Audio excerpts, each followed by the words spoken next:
নমস্কাৰ, news north আছামৰ বানপানী বিষয়ক বাতৰিলে মই ৰমেন বৰা সকলো দৰ্শকক স্বাগতম জনাইছো।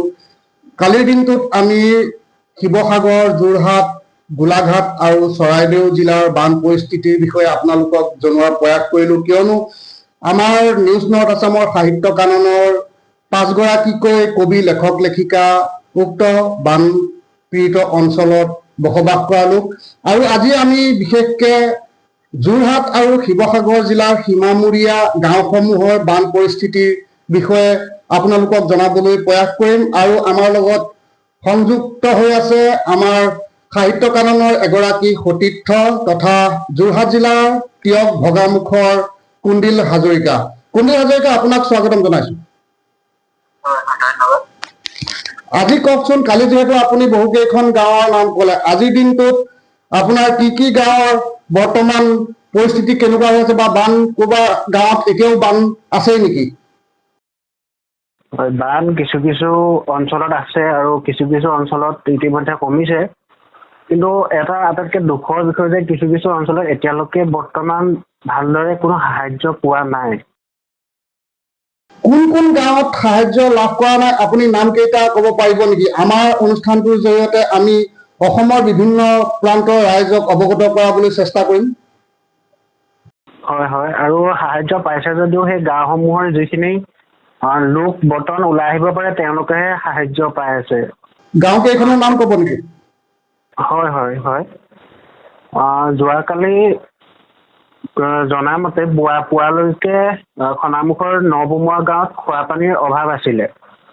আৰু তাৰোপৰি আপোনাৰ নামদাং গোহাঁই গাঁও, বেতবাৰী 2 নং গাঁও, বেতবাৰী 10 গাঁও, বেতবাৰী দিলিঘি গাঁও, চাৰিং নাথ গাঁও, হাঁহচৰাৰ ঢেকেৰী গাঁও, হাঁহচৰাৰ লাটুম গাঁও, জাজি হাঁহচৰাৰ চেতিয়া গাঁও, জয়াপাৰ, বামুণ পুখুৰী, খনামুখ নপাম, হাতীঘলি, ফুলপানী চিগা, আৰু তেনেদৰে আছে আপোনাৰ ৰজাপুল আছে, সুন্দৰ পুখুৰী, অভয়পুৰীয়া আছে, চেতিয়া সন্দিকৈ গাঁও। আৰু জানিব পৰা মতে যোৰহাটৰ এলেংমৰাৰ ভিতৰত যিসমূহ অঞ্চল বানত ডুব গৈছিল, সেই এলেংমৰা অঞ্চলৰ সন্মুখৰ মানুহখিনিহে বৰ্তমান সাহায্য পাইছে, কিন্তু তাৰ সেই ভিতৰৰ যিখিনি লোক আছিলে তেওঁলোকে সাহায্য পোৱা নাই কালিলৈকে। আৰু আমি সামাজিক মাধ্যম যোগে জানিব পাৰিছো যে কিছুমান ঠাইলৈ যাবলৈ বাট পথ নথকাৰ কাৰণেও তেওঁলোকে বান সাহায্য লাভ কৰিবলৈ সক্ষম হোৱা নাই নেকি? তেনেকুৱা কিবা হৈছে নেকি? হয় হয়, আমাৰ কাশীবাৰীৰ ৰাস্তাত প্ৰায় 60 ঘৰ মানুহ আছিলে।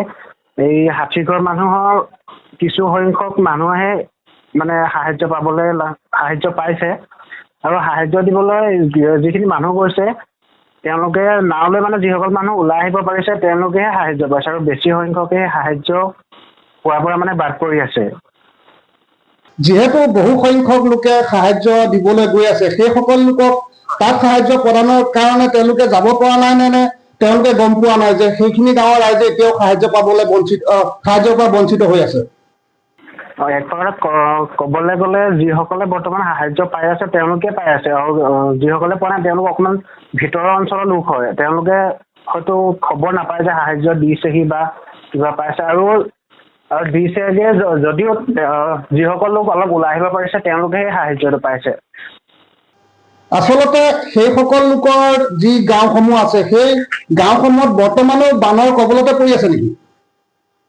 কিছু সংখ্যক বানৰ কবলত পৰি আছে, আৰু কিছু সংখ্যক গাঁৱৰ বৰ্তমান মানে পৰিস্থিতি অকমান ভাল হৈছে। আপোনালোকৰ যিহেতু যোৰহাট আৰু শিৱসাগৰ জিলাৰ সীমামূৰীয়া গাঁওসমূহত বান বিধ্বস্ত হৈছে, গতিকে তেনেকুৱা অঞ্চলত কিমানজন এতিয়ালৈকে মৃত্যুমুখত পৰিছে বানত? মৃত্যুমুখত আমাৰ ইয়াত বৰ্তমানলৈকে গম পোৱা মতে আমাৰ ওচৰৰ 2জন মৃত্যু হৈছে বুলি খবৰ পোৱা গৈছে। আৰু যিহেতু আপুনি ক'লে যে বান সাহায্য নোপোৱা লোকো বহুত আছে, সেই গাঁওসমূহলৈ যদি কোনোবা লোকে বা কোনোবা দল সংগঠনে বান সাহায্য যাবলৈ বিচাৰে তেনে কেনেকে যাব তেওঁলোক? তেওঁলোকে যোগাযোগ কৰিব লাগিব কেনেদৰে যাব পৰা হ'ব, যিহেতু অলপমান ভিতৰৰ অঞ্চল আমাৰ ইয়াত আছে, সেইবাবে তেওঁলোকে যদি আহে তেন্তে যোগাযোগ কৰি ল'ব লাগিব আমাৰ লগত। হয়, মই আপোনাৰ নম্বৰটো আমাৰ স্ক্ৰীনত দি দিম, যিহেতু যিসমূহ ৰাইজে বান সাহায্য লাভ কৰিবলৈ সক্ষম হোৱা নাই, তেওঁলোকে বান সাহায্য পোৱাটো অতি প্ৰয়োজনীয়। আৰু খোৱা পানীৰ বিশেষকৈ অভাৱ ঘটিছে বুলি আমি শুনিছো, এইটো কথাটো কিমান দূৰ সত্য? সেইটো সত্য, খোৱা পানীৰ অভাৱ ইয়াত হৈছে বাৰু।